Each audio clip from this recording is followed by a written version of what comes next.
G'day everyone, Mike here, and welcome to another episode of Season 2 of the Beyond Billables podcast. Wherever you're listening in the world, thank you very much for tuning in. Thank you for sharing, and thank you for your comments and your feedback. On the show today, I had a returning guest from 3 years ago, Kim Wiegand. Now, Kim is a business development and marketing specialist for law firms. She has amazing experience working for firms all around the world, big firms and small firms. She has recently launched her own consultancy called Julip. She is also a partner at Beaton, and she is absolutely an expert in business development, marketing, client experience, and the whole spectrum of how firms can deliver better services and build value in their business over time. Obviously, I love talking about all of that and how branding, how marketing, how content can really help supercharge each bit of the business. So this was a very in-depth discussion on how businesses can take advantage of especially customer experience and especially content and branding to really take the next step up and grow their business. So I hope you enjoy the show. Kim, welcome back to the Beyond Billables podcast. Thanks, Mike. It's good to be here. Gosh, it's been probably 2 years. 3. Wow, 3 years since our first discussion. And a lot's gone on in the world, but also professionally for you since then. Tell us about it, because at the time you were head of business development and marketing at McCullough Robertson in Brisbane.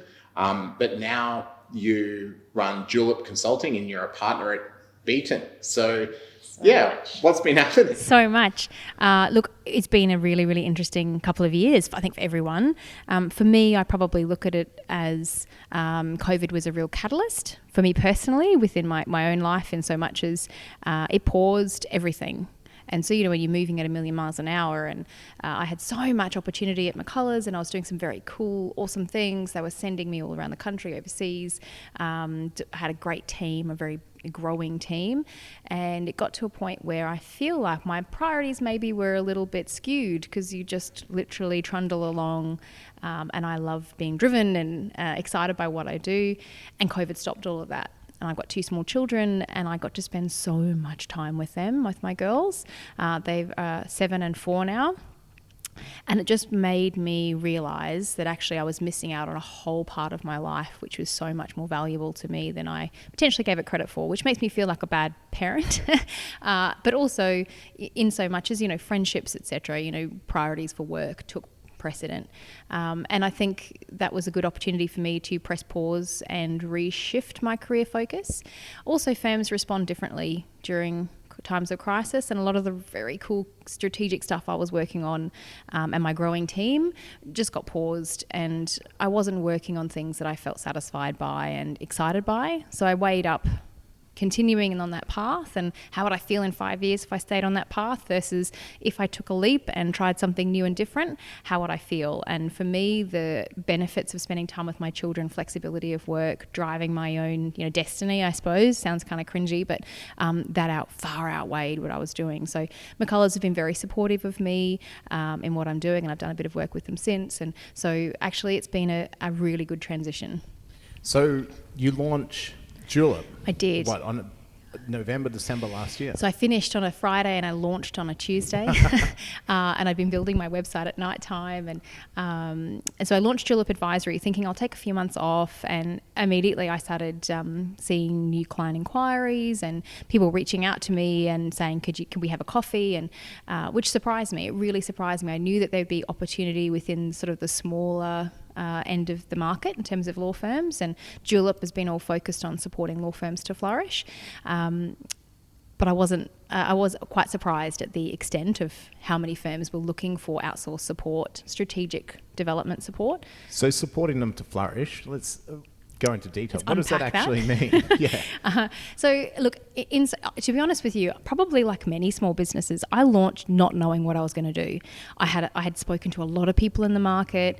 I'd done a lot of research. I'd spoken to peers and colleagues and mentors, but I didn't really know what there'd be demand for, which is probably the wrong way to launch a business. But so to be honest with you, I went to market to look at CMO health checks, so outsource outsourced, looking at their marketing efforts, revenue generation, and supporting firms to grow their practice. So that's through purposeful marketing, client targeting, team upskilling, those kinds of things. And that's all what I've started doing through Julip.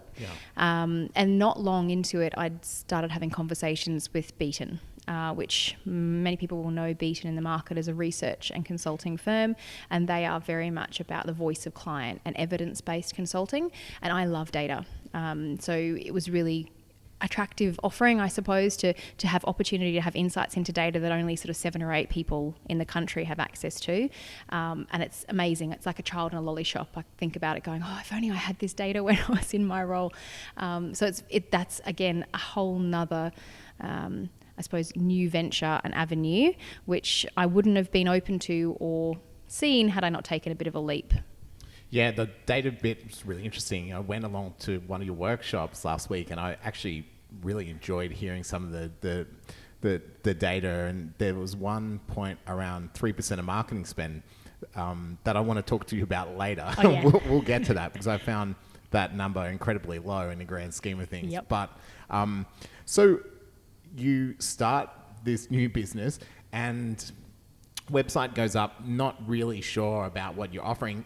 How did clients then approach you? What was that process? So I did zero marketing, which is stupid for a marketing person, right? So to do no marketing, but genuinely, and this comes back to, I guess, partly what I coach a lot of my clients about, the power of your network and investing in your network and giving back to your network. And I try to, as much as I can through, my own uselessness with communication and all the rest of it, but to keep engaged with my network just as human to human. And all of my work to date really has come through people referring new clients to me or their contacts or colleagues to me. So look, it's been varied in terms of the clients coming via LinkedIn, introductions. I've got some amazing advocates in the market who have probably more confidence in my skill than I do.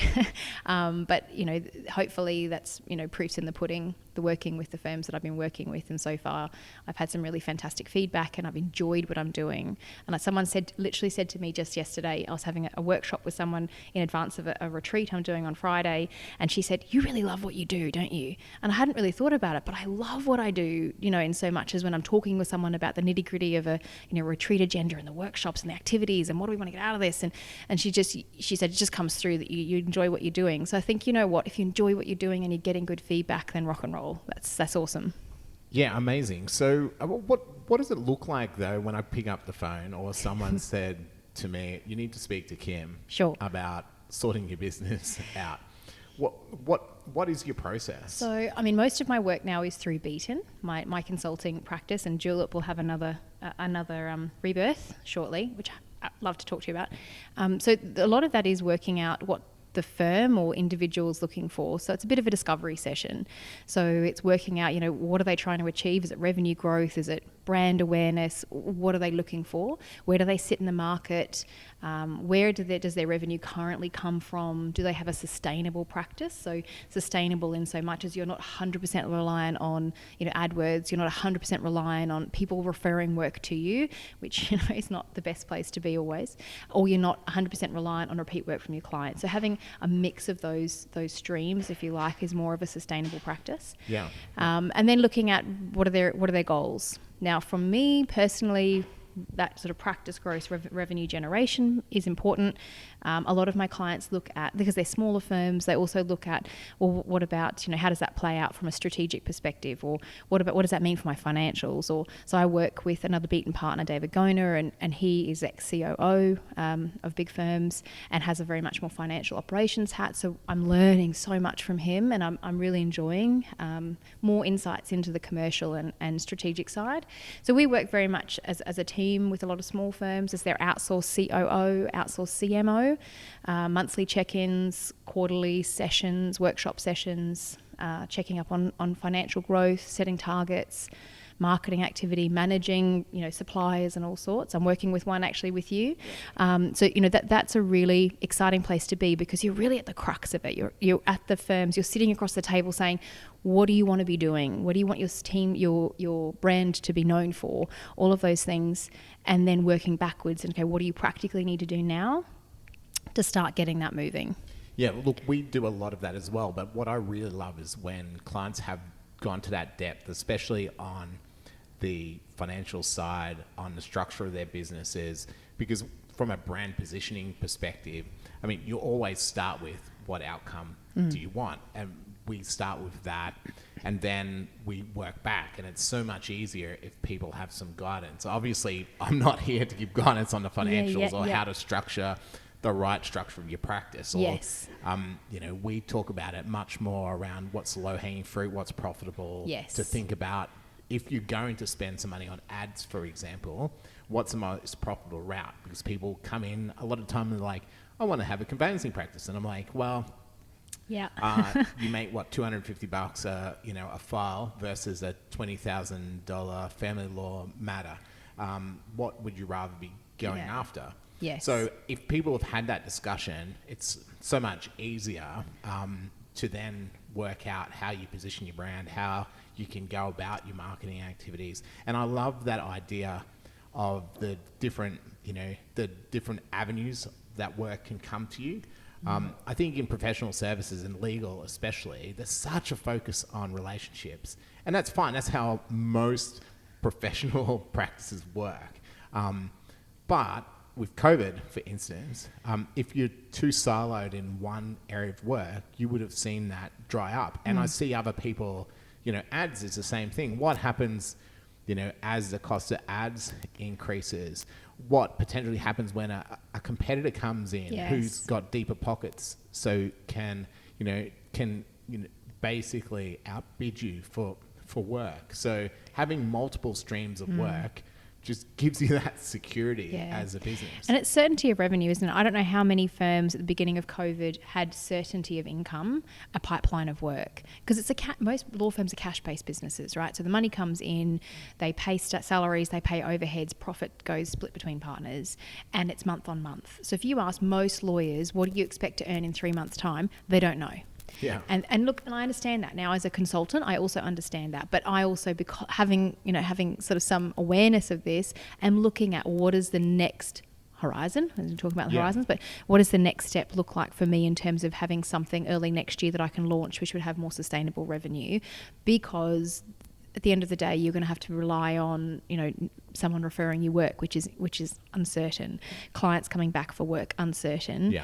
AdWords, which could be, very profitable and fantastic, but also may not pan out immediately and takes time to convert. Absolutely. And you get a lot, not say rubbish, but a lot of unqualified leads you've got to qualify out. Yep. So none of it is certain. So, having a mix of revenue streams gives you a modicum of certainty. Yeah. I think you need, over time, most firms lean into that uncertainty because it's very hard to be 100% predictive. But you're right. Like, if you've got more avenues, it's way more likely that something's going to be on or something's going to be off. You can manage it from a team workflow perspective. Yes. And ultimately, we all just want sustainable businesses that don't stress us, right? Yeah. And so that's obviously, what you're going in there to help them set up. I guess from that perspective, what do you think most, small to medium firms are generally missing when they've put their hand up? Is it anything in particular or a range of things? A lot of them don't have a view on where they're going. So a lot of them are trundling along, and particularly look in the last 18 months, fair enough, right? So it's been fighting fires for a lot of them. Most of the firms that we're working with have a view on we want to grow. We're looking at growth, but have no idea where to focus that growth, and whether it's consolidating their current client base and trying to get more work from them, or it's saying, okay, we want to launch a new service to our current clients, or we have this great service offering, we want to expand into another region. They actually don't know which route to go through. We spoke to a firm a couple of weeks ago who are trying to consider an aligned business, which is a completely separate business, whole new business model for growth. You think, well, yes, but that's going to take you a significant amount of time, energy, effort, investment, resources, divert your attention to get this going, which could swim in 18 months or 2 years. And from experience, having seen a lot of smaller firms or medium-sized firms launch aligned businesses, they get cold feet when they realise it's not going to be immediate returns or even interim returns. It's going to take a long time to build up this business and revenue stream, and the investment chews into their equity, right? So I think for a lot of small businesses, being savvy around what is the most efficient and quickly profitable service line or jurisdiction or strategy to focus that growth in, that's where I think most of our clients are looking for guidance. So how do you get relatively reactive business owners to actually think forward? That's a good point. Because that's classically the fact in legal. Law firms tend to react rather than be proactive. So how do you get them to look 3 or 5 years down the track? I actually don't even get them to look that far. Right. Because, and a lot of them are looking at even, how do they keep their team utilised now? If you look at some of the metrics around demand growth and then ability to employ more people, so fee earner growth, it was in the most recent State of the Legal Market report. There's more growth in people than there is in demand, or vice versa, depending on your region. So no one's nailing it. So I don't think any of them have the headspace nor, I think, confidence, and they're all quite risk adverse to look that far in advance. I love to get them to blue sky it and say, well, where do you want to be? Where do you see your firm? I don't think a lot of them even think about it. They're really focused on the now, the monthly, the billables, the targets, all of those things, which are important, absolutely. Yeah.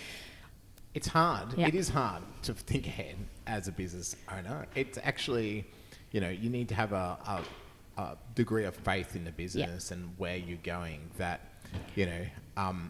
but the interesting thing is legal businesses are really good businesses. Yeah. And there is a certain amount of demand that will always be there.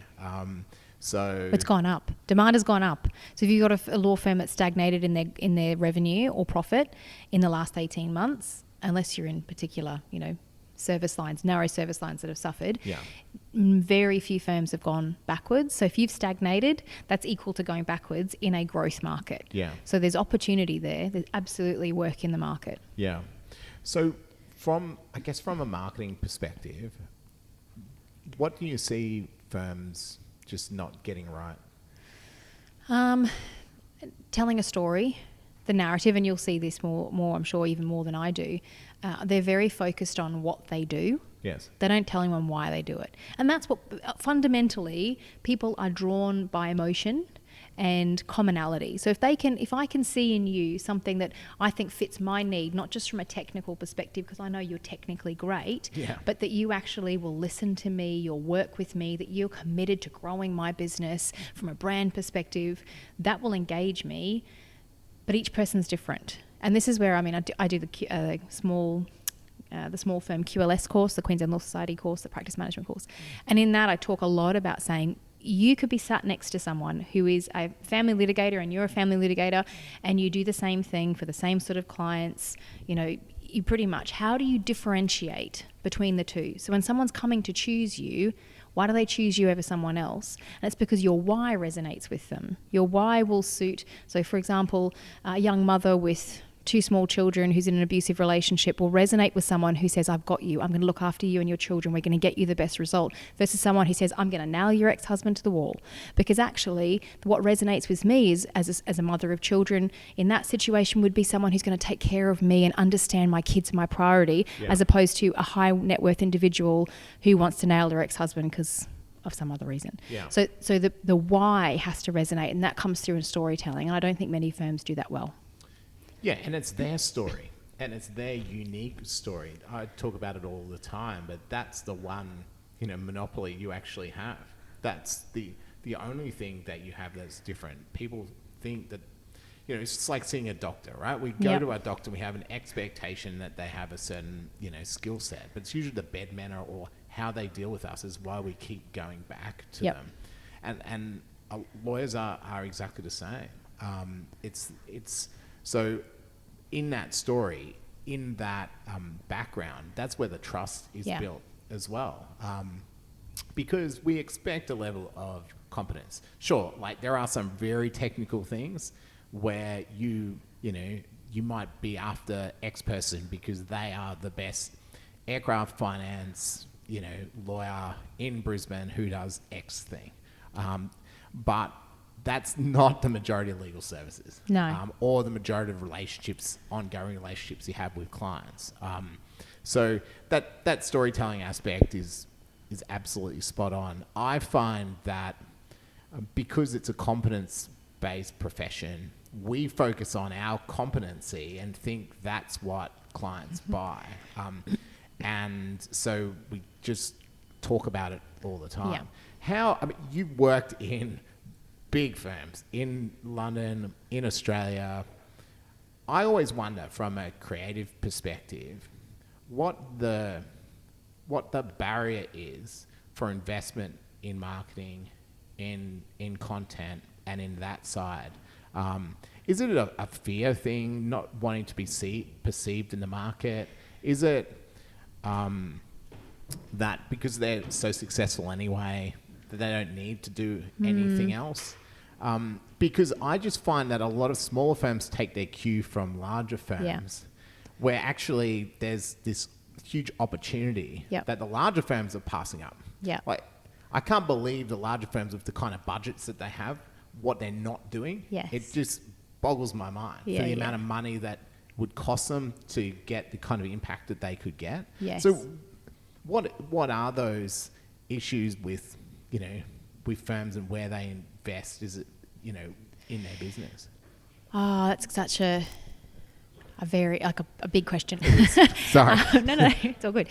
Look, I think the difference between large firms and small firms, in my view, is that small firms are usually, I want to say human driven, not that large firms aren't, but small firms are, a lot of it's weighted on the individuals and their profile and their business, right? So they're growing their profile and business. In large firms, they can hide behind the corporate branding, and the corporate branding is safe. It brings in work. They get work, off the back of, having a firm profile in the market and a well-known name. And we see that from the Beaton survey results, the Beaton research, in terms of how well-known is your brand, would clients consider you? And, brand awareness for most of those firms at the top end is high, right? It's very high. So smaller firms, again, they're looking potentially at building more of a personal profile. They can tell their narrative. And unfortunately, as a small business, you kind of got to do that. You can't hide behind your corporate branding because it's probably you at nighttime posting on social media or, your assistant doing it. In large firms, again, there's such a weight between or a balancing act between practice growth and pursuits and, how do you focus on the proactive stuff when you actually have enough reactive tenders and client work and inquiries coming in the door? Yeah. I think there's a more of a trend, and it's been coming for years, to be fair. It's not a new thing, but key client focus. And again, the Beaton research shows us a lot in the most recent one of our client surveys that marketing business development is a big focus of, say, top 50 firms and client engagement, client relationships. So focusing on key clients and trying to get more from those clients within those larger firms is a priority, and that's very profitable. Often it's, quicker wins, they're stickier, it's good for their brand to be seen with these, ASX listed and all the rest of it. Smaller firms don't have that. Again, they've got usually a higher churn, so smaller matters, smaller clients coming through more regularly, and again, it's human to human. I don't know that any large firm has it nailed, that it empowers their partners or people to build their own personal brand either. There's only a few, and actually, funnily enough, one of my Beaton partners asked this recently. He said, have you got any examples of some really fantastic or individuals who've built their personal brand well? And there's a couple, top tiers, but they're kind of rogue. Yeah. The others have, pretty much maintained. It's such an opportunity. I sit here and think they're brilliant people. There's just some brilliant people out there who are, engaging, have super interesting things to say, and they and the firms aren't leveraging that. Yep. And I understand that, the worry about, investing in someone for them to leave, but not an equity partner. No. That's and it can only add value to the business. Oh, absolutely. Yeah. And this is where the advocacy piece comes in. So if you can find a way to encourage proactive advocacy and referral from inside your business, which is most people say, I'm uncomfortable shouting about what I've done. Yes, but your peers can shout about what you've done. Yeah. And, your colleagues, your other partners can profile and say, we're so proud of this partner because they did such a great job. Look at the feedback from the client. That's not cringy. That's I'm proud of, and I'm showing, I'm advocating for my peer. There's a culture report, again, a Beaton report, but the data shows that the number one driver for a legal services buyer to buy from a firm versus another firm, so choose one over another from a cultural perspective, is being client-centric, so if they can demonstrate that. The second one, very closely behind, but also top for women, if you segment by gender, is that they're good to their people. They take care of their people. They have, engagement with their people. They're proud of their people, all of those things. So that's actually more important than people realise. So if there's these big, cold-looking brands where no one's shouting about their peers and saying how wonderful they've done, that's a huge lost opportunity. Yeah, and I guess from a content and brand perspective, I see the behind-the-scenes aspect. I see demonstration of your process. I see even the quality. You mentioned, engaging other people in the business. I find that people don't want to share things because the quality of what they've got to share isn't very high. If it's a really great video or a podcast or an infographic that talks about we helped X get to Y, and these are all of the cool things we did along the way. Yes. And what a great piece of work that was. That's infinitely more shareable for your team than I'm so humble to have worked on X deal. Here's a link to the Financial Review article on it. No wonder people aren't sharing that. Do you know what I mean? It's not that hard for a business that big to make really good things that people actually will share because it's actually kind of valuable too. And then you create a bit of value around it because it might be, that, aircraft financing deal, but it might be really cool. That was the first one since X, Y, and Z, and we structured X, Y, and Z through the Netherlands and this and that, and the parties in Cayman and this and that, and our team worked on this and that, and bang, we got it done. What an interesting deal. Way more. And, it builds consideration. And this is something that I think a lot of people, lawyers, professionals, people in professional services need to focus more on is how do they build consideration for aligned services. So within a large firm, if you are doing all of the work, you're doing an employment space with this client, but they might have need of others, but they wouldn't consider your firm for that because you do their employment work. Aren't you just employment lawyers? I don't know what else you do. I don't know. I've got someone else over here who does litigation. If you can start to, as an employment lawyer, share and advocate for and profile what your peers are doing to your network online, which is probably I'd say one of the LinkedIn for legal services, one of the highest consumed channels. Absolutely, that's going to increase the opportunity for you to cross-sell to that person. Yeah. And if getting work from current clients is more profitable, less cost of client acquisition, all of those things, why wouldn't you? Yeah. But they don't. Yeah, no, exactly. I guess one point that you made before in terms of that client selection point is really around client relationship management and client experience. And we've got an event next Thursday night talking about client experience specifically. But I guess a good way to start talking about that is what do you see firms doing well in terms of client experience? Client experience is in the process of an evolution, huge evolution, particularly within professional services. There's customer experience, which has been around for a long time, and the client experience is evolving from service standards, which is important, having a service level agreement, your SLA with clients, being able to say that, we pick up the phone within 3 rings. I remember the number of firms I've been at that you do not hear a phone on the floor ringing for more than 3 rings without, hashtag whatever, pick it up. Yeah. So that clients know that they can rely on the fact someone will answer the phone. I think those standards to some degree slipped for a lot of firms, and firms have grown, expanded, changed systems, all the rest of it. So there is a focus on service standards. However, the client experience is so much bigger than service standards. It is to do with your cultural ethos as a firm being client-centric. And you kind of think, that's kind of rubbish, or it's gobbledygook. It's saying that at the core, your entire operation is structured, is developed, is, the focus of your entire operation is focused on the client at the center. What's going to make my client have a greater experience today? Am I delivering value to them in this conversation? Am I reliable in providing all of this information on time? That's all wonderful. It's service level. What's underneath that? So do you have part of your recruitment process which asks questions in a recruitment interview about engagement with clients, about what happens if a client contacts you and they have a problem, or they're concerned, or they have a complaint? How would you manage that? These are a skill set that lawyers must have now. And it's to do with saying, I'm concierging a client experience, I'm concierging this legal advice to you, and I'm going to make sure it is the hottest advice, and it's going to be delivered in just the best way, and you're going to walk away going, that was fantastic. And they say that the best service providers, or even lawyers, I suppose, but the best providers of service are those that have worked at McDonald's, because it is ingrained in you. Would you like fries with that? That's a sales technique. But actually, they're asking, do you have a need for fries? Can I supply that to you?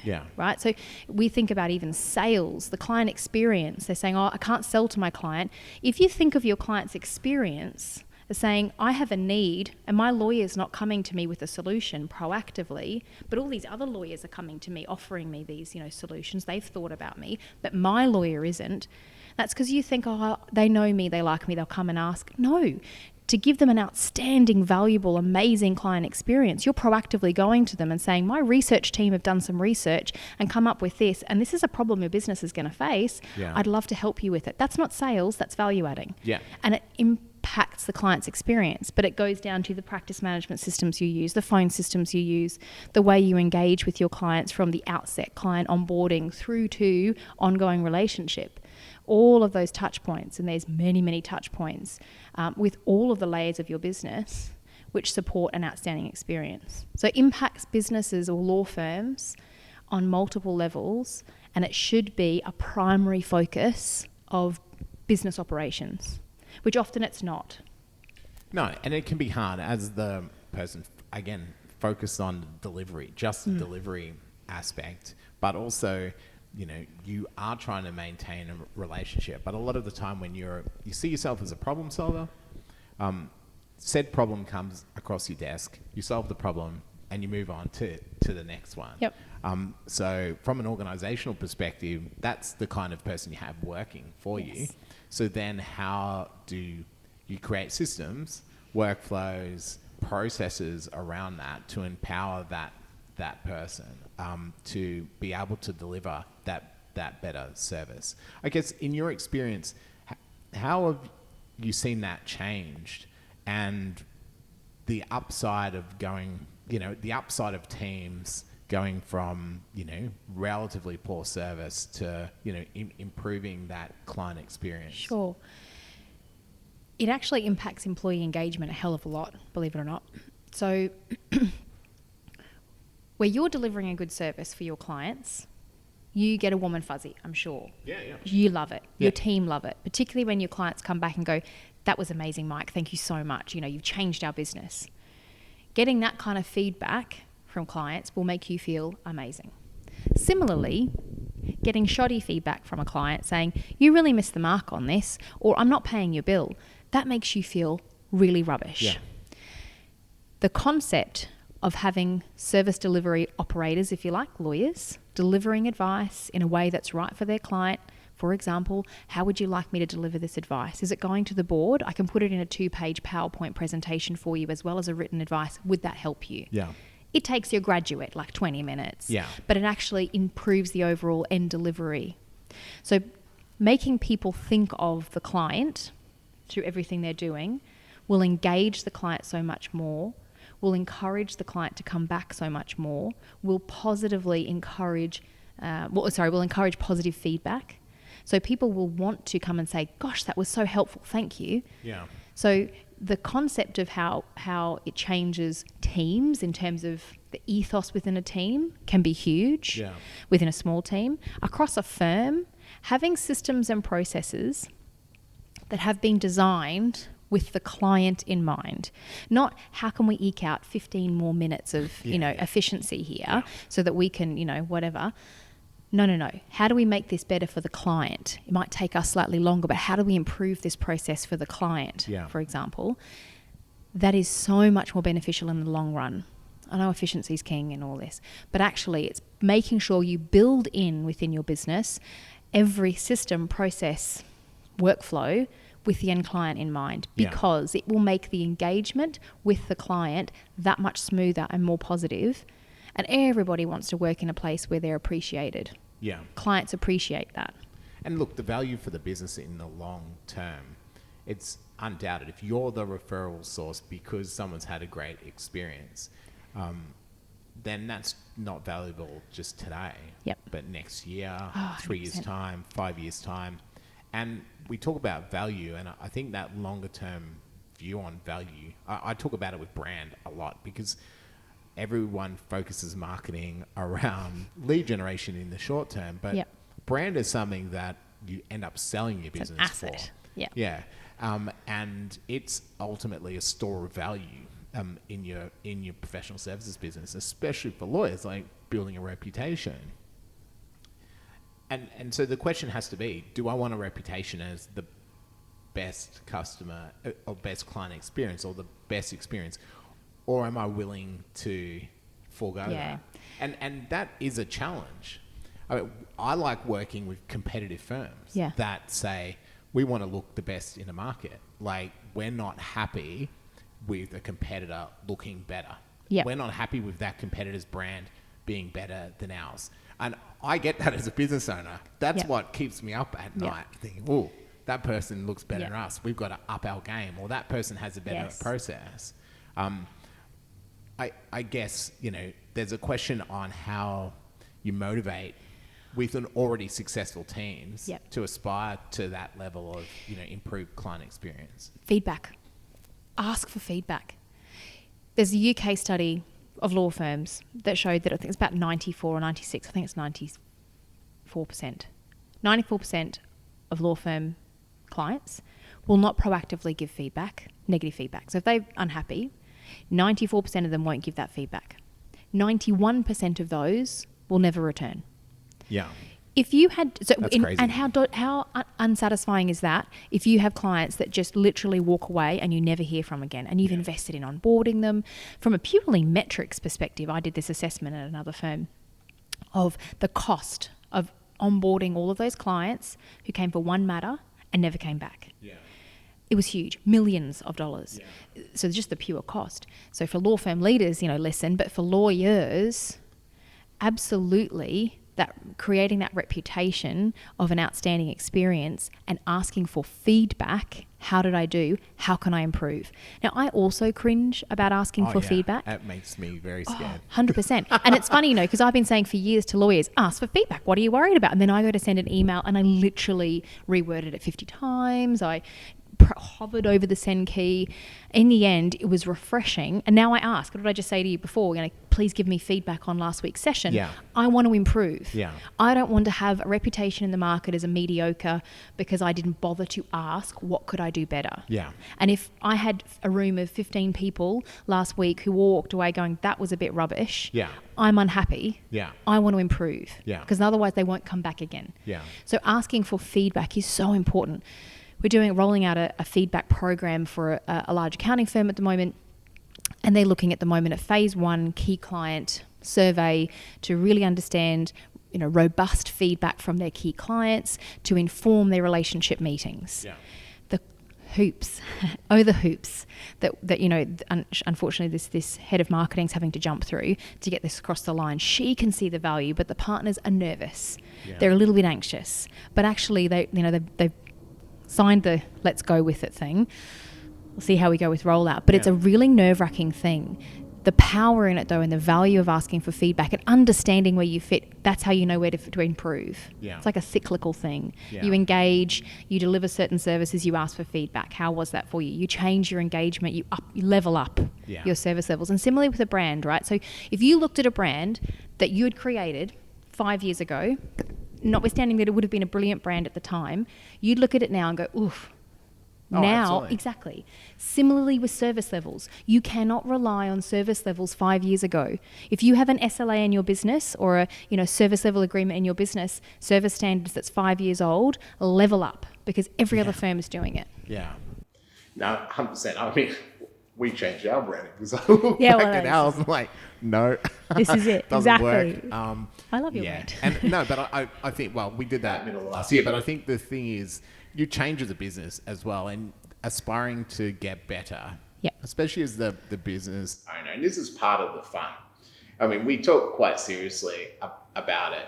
But if you've got a successful business that's paying the bills and you're doing all right and you've got work on, actually learning about the different areas that you can improve your legal practice, whether that's aspiring to have great customer service, client service, however, whatever type of client you have, or, aspiring to have the best, looking brand, or really, really importantly, aspiring to be the place where people will choose to come. Yes. Because all of that works in to attraction and retention, which is a huge cost and a huge issue for firms of all sizes. And I can bang on about that forever. But the fact is there's a huge amount of opportunity as well to stand out as a point of difference based on telling those stories around client experience, around your work, around behind the scenes. Do you know who tells your story even better than you do? Your clients. Yes. Yeah. Testimonials and recommendations is, in my opinion, the most powerful source of marketing. Yeah. It's the most powerful marketing you'll ever do. When you think about the buyer cycle, so that someone, legal services buyer cycle, I have a need. Who am I aware of? Well, I think of these firms. Yeah, all right. Who would I consider? Oh, well, I wouldn't. No, they're a conveyancing firm. I need a litigation. Blah, blah, blah. You narrow it down. If you don't know anyone, before people go to Google, more often than not, they'll go to their network. Of course. Yep. Their mum, their dad, their brother, sister, colleagues, peers, friends, social network, Facebook. If I need someone locally, I go to my suburb Facebook page. I just type in, hairdresser, plumber, whatever. Oh, they're all the recommendations. I miss the marketing funnel for those firms. I don't go looking for them on Google. I go straight to them. And I contact them. You were recommended. Yeah. So if you have people within your client base who can become trusted referrers, and not even reactively, you can ask for referrals. Please, would you refer to a friend? Yeah. That's reactive referrals.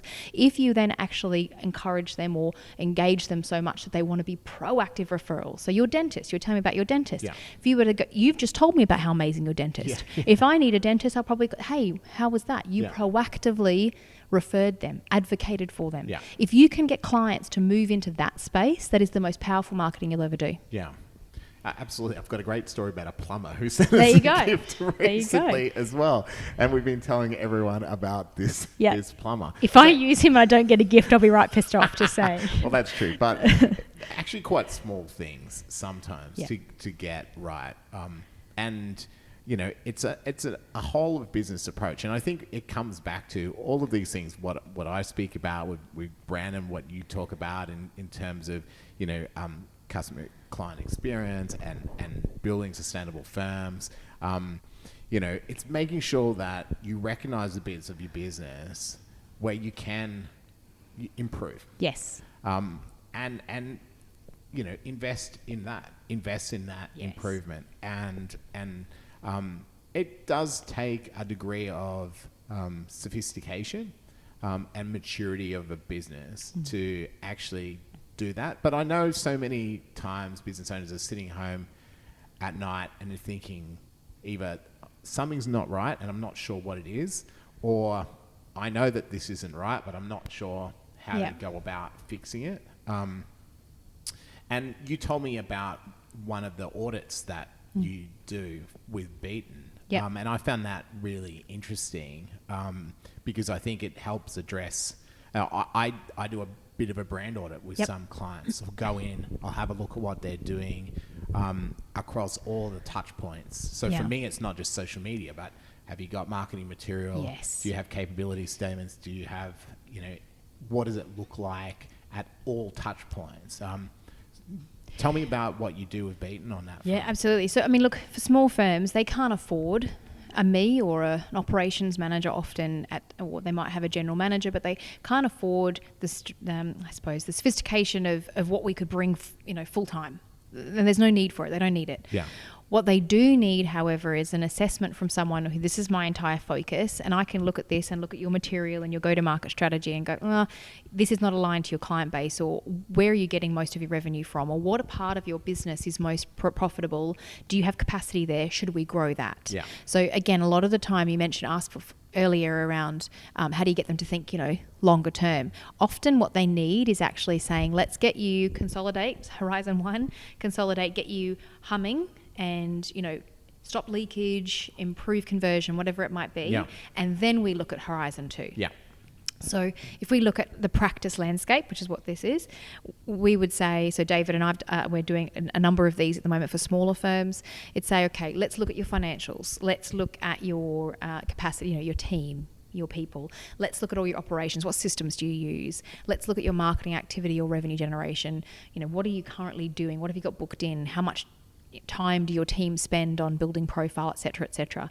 We may even go through practice by practice and understand, okay, for your practice, it's a conveyancing practice. You can pretty much build some referral relationships with estate agents, but actually a lot of it's going to be driven, unfortunately, through e-marketing and lead generation, and it's highly price sensitive. Yeah. So I wouldn't recommend you invest heavily in this. So, there are different aspects of firms that we would look at. We would then come out with a report saying, and recommendations and presentations saying, this is where we see you can stop leakage now. This is where we can see what you need to do to consolidate. And here's how we see your best opportunities to grow. Yeah. So focus energies, effort, resources, investment in this kind of marketing business development activity. And with your people strategy, you're under par here. You need to recruit someone and at a senior level.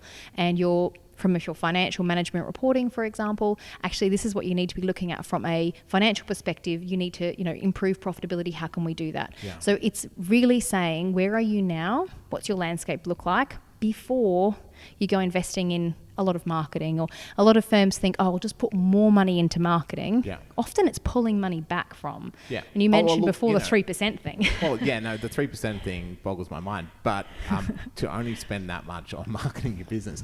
But I 100% agree with that. I think you need certain things right first. It's kind of getting the basics right. There's no point in spending, 10 grand a month on ads on Google if you've got terrible branding. They're hitting a landing page that isn't a very good landing page. There are certain bits that you need to get right first. Yes. And from a brand and marketing perspective, for me, it's that those key brand assets and your brand positioning and getting all that, whether that's your website or the materials that you use when you're engaging with people, getting those basics right first, getting them as good as you can get them, and then going into the market with that. Yes. Or then looking at, okay, we've got this really great base, then if I spend X dollars, because when you're spending money on ads, it's purely a math game on conversions, and there's bits of the funnel where people drop out, and you can optimize different bits, but you need those bits optimized before you start. And so, it's interesting. We go about things in a very similar way. I really think you want the basics done as well as possible, and then you go from there. And we all see this in our businesses. Like, you have a nice office or you wear a nice suit. There are some basic things that I need to get that right, and I can build on foundation. That. Yeah, exactly. Yeah. And what you've just outlined there is the basis of, I feel like my ethos at least, be purposeful about what you do. Yeah. Be purposeful about revenue generation, about investment in marketing. If you have got a bit of a shoddy need to level up brand, don't go and invest a hell of a lot in AdWords and draw people to that website that doesn't reflect and tell your story as well as it should. Yeah. Because the landscape is competitive. Yeah. So you need to be on par or better than. It's funny, my husband is he's South African, and he makes a joke quite readily around security. So, we live in Australia, and he makes the joke to say, you've just got to be more secure than your neighbour. You actually, within business, you have to look that one level up than your competitor. Yeah. Value your asset.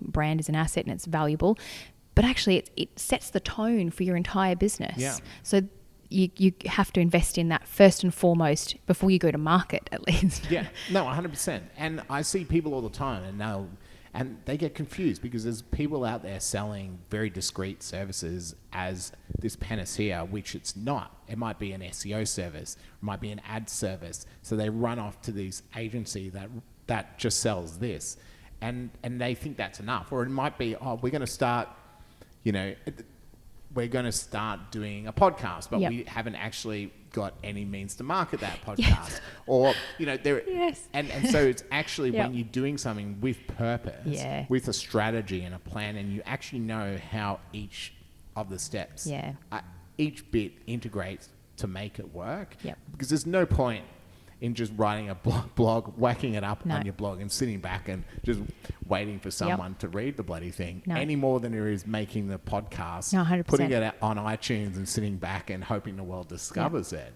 But there's so many things in business that I think people get sold as this, panacea or this to lead generation in the short term. And I deal with it all the time because people will come and they'll say, oh, Mike, I've spoken to this agency about a Facebook ads campaign or this Google ads campaign.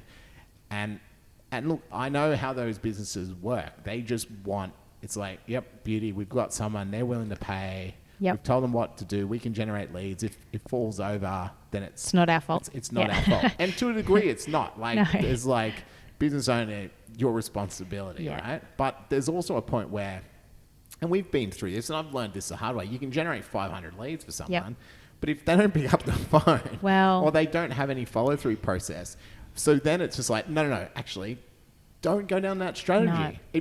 Can it work? Yes. Is it going to work for your business? Probably not. Are you going to pick up the phone to 500 people, or is there a paralegal, or is there someone to answer a phone call? And so sometimes those, that's why having a whole of business approach is really critical. And it all interconnects. And we were talking about this before, but it all interconnects. I mean, even from I would create the marketing business development plan slightly separately to, say, for example, the operations, people and finance report, but they all must interconnect. And I suppose that's the value to a degree of David and I working with firms together on this. But even within the marketing and BD plan, the strategic firm-wide plan, there are, in my view, 4 elements. You've got operational, brand, sales, and clients. Or revenue generation sales. Each one of those, and often when I present these plans to clients and they go, oh, right, we're going that deep, are we? And you think, well, you can't go and market your services unless you have a list of clients to send it to you. And at the moment, you have no list of clients, even as basic as that. So you're right. You have to look deeper and you have to say, okay, over the next 12 months, what do I need to do to make sure that my marketing efforts are sustainable? What I'm investing now is going to pay dividends in future, and that I'm doing it in a really purposeful way. The cost of developing that, for example, is minuscule to the amount that you will save in so much as not just throwing money at a wall expecting conversions. Too much throwing stuff Too much. And look, 100%, making sure that there's consistency. For us, it's consistency across all touch points, consistency that feeds into the important bits for the business. And if that's attracting new people, if that's attracting new clients, whatever that is. So on that, and I guess to finish up the show, I'd love to talk about the future of Julip. So what's in the pipeline for 2022? So, I mean, look, when I started out, I had this aspirational view of also, I'm a huge gender equality advocate. And it feels kind of strange because I'm not a lawyer. So I'm part of the legal industry, and I definitely see myself as a part of the industry, but I'm not a lawyer, so I don't have a vested interest, if that makes sense, in progressing women into partnership. But I do see that it is a huge contributor to professional services and setting a tone and setting a bar within professional services more generally. There is a lot going on within the gender equality space, and want to add my voice, but in a way, again, that's purposeful and that I'm passionate about. And what I see a lot, and I do a lot of coaching with either up-and-coming partners or new partners, and they struggle a lot with saying, oh, I wish I'd known this. Oh, I didn't know this before. Oh, I wish I'd been focused on this, years ago. Or I don't have a network. Oh, I didn't really think about building a referral network, because as a senior associate, the work is often handed to you. And then you become a partner, and then all of a sudden you have to manage people, and you have to develop people, and you are managing new client relationships. You're bringing in work, you're delivering work, you're responsible and you're culpable to the work that's delivered. So a lot of those things are a huge step change. A lot of top tier firms will have a program, a very sophisticated program that supports that development. And then that's fantastic. But a lot of small and medium firms don't. And there I see that there are more women now in the industry than men, but there are fewer women at the top than there should be. Yeah. And I say at the top, I mean partnership, leadership. And there is obviously lots of reasons behind that, from, work-life balance, and I myself am a mother and I want to invest more time in my kids. I don't want to do the 9-to-5 slog, every single day. There has got to be a point where there is development focus, and if that's not from a firm, then it's individual. So Julip, I'm about to launch a research piece which looks at not just women but in general new partners, what their development program looked like, what they struggled with, what skills they felt they needed, what they do feel they need now, with the view of launching more of a, I potentially think more female focused, depending on the results, learning and development program for women on partnership track who really want to build capital and really build their profile and build a practice and build the skills, leadership skills, management skills, mental health well-being, how to protect that, how to put barriers in their life to make sure they can have that family time and deliver at work, have the confidence to do that. So 2022 for me, for Julip, will be a bit of a rebirth, and I'm super, super excited about that. Well, brilliant. Thank you. I'm excited as well. Everything you do is great. Thank you, I think that will be amazing. That's not cringy at all, but thank you. No, you've thank been you. able to do, really amazing things in the last year or so. And look, thank you for being on the show. Thank you for having me. Obviously, I'll be putting my hand up to help where I can, building those personal brands of those amazing leaders. And look forward to hearing what you've got to say on Thursday night. Thank you so much. Beautiful. Cheers. Thank you. Thanks so much for listening to the Beyond Billables podcast.